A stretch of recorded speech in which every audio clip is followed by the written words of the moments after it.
Welcome back to Positively Animated, the show where we explore the world of animation and keep things positive. Today, I am so excited because we are talking Hazbin Hotel, people. Or should I say, demons. Before we dive headfirst into the underworld, just a little disclaimer. This show is for adults, so if you're a kid watching this, Hazbin Hotel might not be your thing. But this review, totally fine with your parents' permission. So Hazbin Hotel follows Charlie, the daughter of Lucifer, as she opens a rehabilitation hotel in an attempt to find a non-violent solution for Hell's overcrowding population. It was released on Amazon Prime in January of 2024, but this show's journey goes way back. Before going mainstream, Hazbin Hotel was the little engine that could on YouTube. Its creator, Vivian Medrano, aka Vivzy Pop to her fans, produced episodes out of pure passion. Fast forward a few years, and Hazbin Hotel has caught the attention of A24, the indie powerhouse known for its unique and bold content. They helped fund the project, and eventually, the animation was handled by Bento Box, Toon City, and Vivian's own company, Spindlehorse. Yep, the same studio that animated the original YouTube series. Quick aside. Animation shows like this are a real team effort. So for those of you unfamiliar with the key players, you typically need a production company, an animation studio, and a distributor. So in this case, A24 is the production company, while Toon City, Bento Box, and Spindlehorse are the animation studios. Now we need a distributor, right? Cue Amazon Studios. They're able to add their own touch to the show and bring it forth to global audiences. So here we are today with the first season of 8 episodes out on Amazon Prime. Okay, now it's time to breathe. No time for breathing, it's time to review. This show's unique look caught my eye first.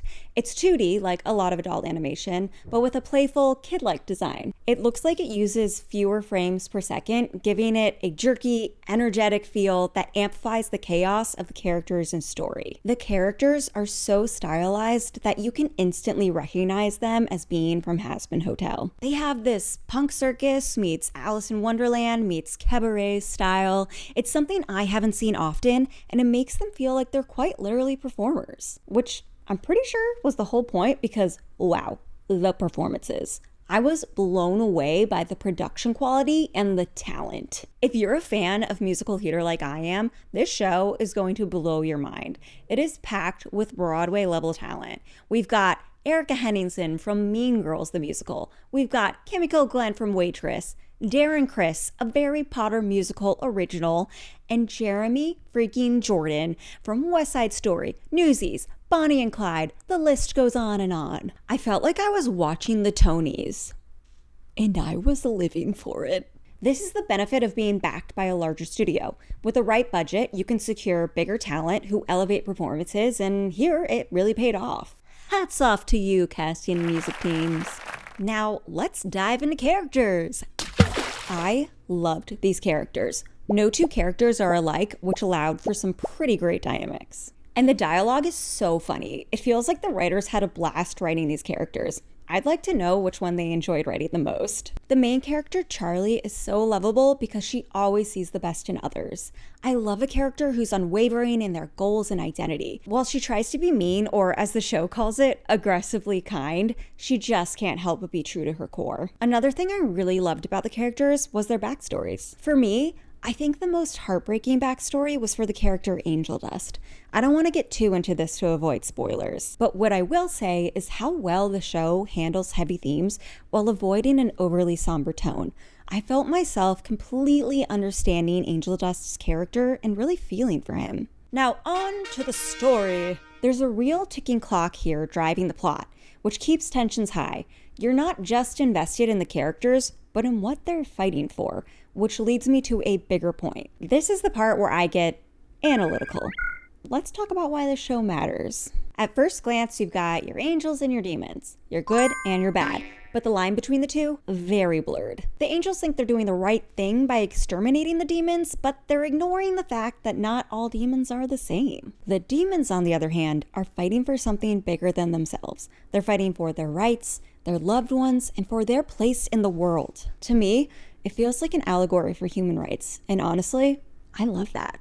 Shows like BoJack Horseman and Rick and Morty paved the way for darker philosophical animation, and Hazbin Hotel continues this by exploring morality in a Shakespearean way. The characters navigate gray areas, reflecting a reevaluation of what good truly means. And specifically for my industry, this show is inspiring. Hazbin Hotel proves the power of indie animation.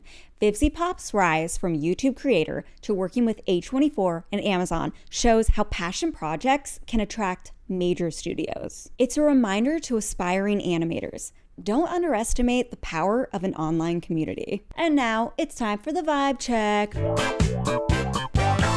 This show is a 10 out of 10 vibe.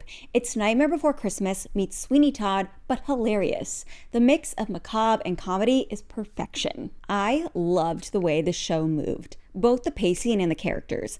It shows how animation can be used to heighten comedy and improve momentum. And finally, I really liked the theme of redemption and celebrating small wins. I liked that none of the characters underwent a 180 transformation.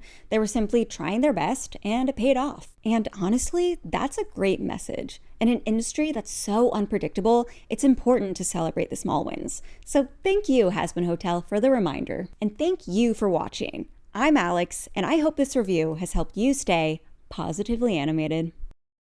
This fun, playful... Okay, that's one sentence.